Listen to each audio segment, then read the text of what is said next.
Et salut à toutes et à tous, c'est Dark Vigilante et bienvenue pour une vidéo un peu spéciale. C'est juste je vais juste faire des sélections, pas de critiques, ce sera des sélections pures et simples. Parce que le truc c'est que je les ai achetés mais j'ai pas encore eu le temps de le lire. Et j'ai eu du retard la semaine dernière, je devais faire une vidéo mais au final il y a eu soirée donc ça fait que c'était pas possible. Et donc du coup voilà. Donc là c'est juste pour vous présenter les titres qui sont sortis cette semaine, qui me paraissent intéressants. Et dimanche je vous en ferai une critique plus détaillée. Alors on commence avec le Avenger Now, donc numéro 1. Pourquoi le Avenger Now me semble intéressant? Parce que bah, déjà on a les nouvelles séries, donc Superior Iron Man, la nouvelle série Thor et la nouvelle série donc le nouveau Captain America qui s'appelle All New Captain America.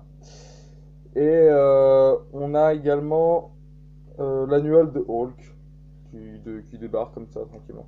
Ça me paraît intéressant, même s'il y a deux trois petits trucs qui m'ont pas plu, notamment concernant Captain America, mais ça on en reparlera plus tard. Il y a aussi le Axis numéro 2, donc suite du gros crossover de chez Marvel. Donc on aura, je pense que ça va traîner facilement jusqu'à août. Parce qu'il y a 4 parties, donc oui, c'est le gros crossover de cet été avant de nous balancer Battle World, ou Secret War, pardon, excusez-moi. Donc ouais, c'est donc deux épisodes, donc les épisodes 3 et 4 de Axis. J'ai pu le feuilleter, lire un petit coup, c'est sympa, le début est cool. Ça nous apporte vraiment une réponse au cliff de la dernière de l'épisode 2 qui était pas mal. Mais ouais, non, ça rend bien. Puis on a du coup les méchants de l'univers Marvel sont aussi présents pour se battre contre crâne cosmique, je crois qu'il s'appelle comme ça, ou le Onslow rouge. Ouais, c'est ça, le Onslow le rouge, pardon, excuse-moi. Le crâne cosmique, c'est dans Avenger Assemble. Et non, c'est pas mal. De ce que j'en ai lu, c'est pas mal. Mais on fera aussi également un truc un peu plus détaillé plus tard, parce que je peux pas vous en dire plus, parce que j'ai pas lu énormément de choses. On a ensuite quelque chose de très intéressant sur Spider-Man. On a Spider-Verse. Spider-Verse, bah, c'est le gros crossover de chez Spider-Man. Ça aussi, c'est très bon à lire, du moins de ce que j'en ai lu, parce que j'ai eu l'occasion de feuilleter le numéro 1 en VO.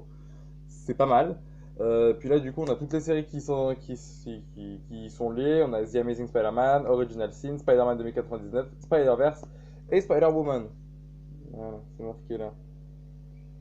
Et non, franchement, c'est pas mal. De ce que j'en ai lu, du moins, et ce que j'ai feuilleté et ce que j'ai lu, en VO, c'est sympathique. Mais voilà, là, je vais avoir une vue d'ensemble sur le Spider-Verse et je pourrais vous en dire un peu plus. Voilà, voilà.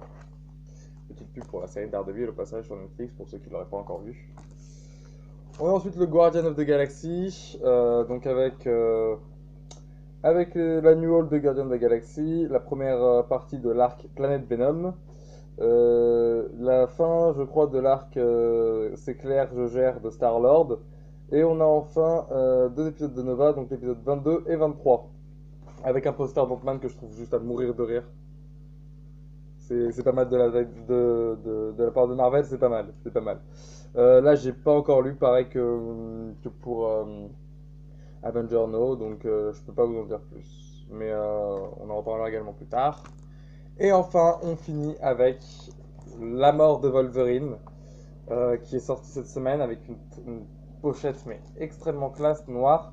Alors, faut savoir que moi, les collecteurs de cet acabit, je n'en ai pas, c'est mon premier.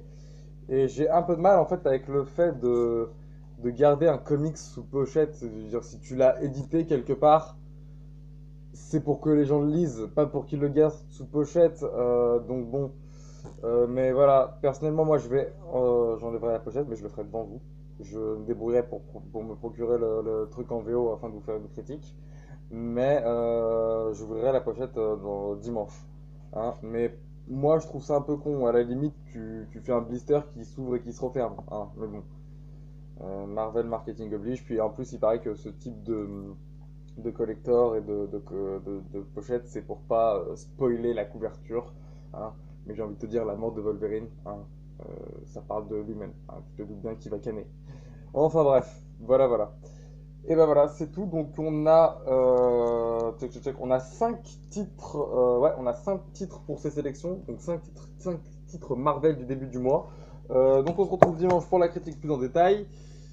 Et normalement, si tout se passe bien, on devrait aussi se retrouver dans le mois pour les titres d'ici de la semaine, enfin du mois, voilà. Quant à moi, je vous souhaite une très bonne soirée et à bientôt. Salut!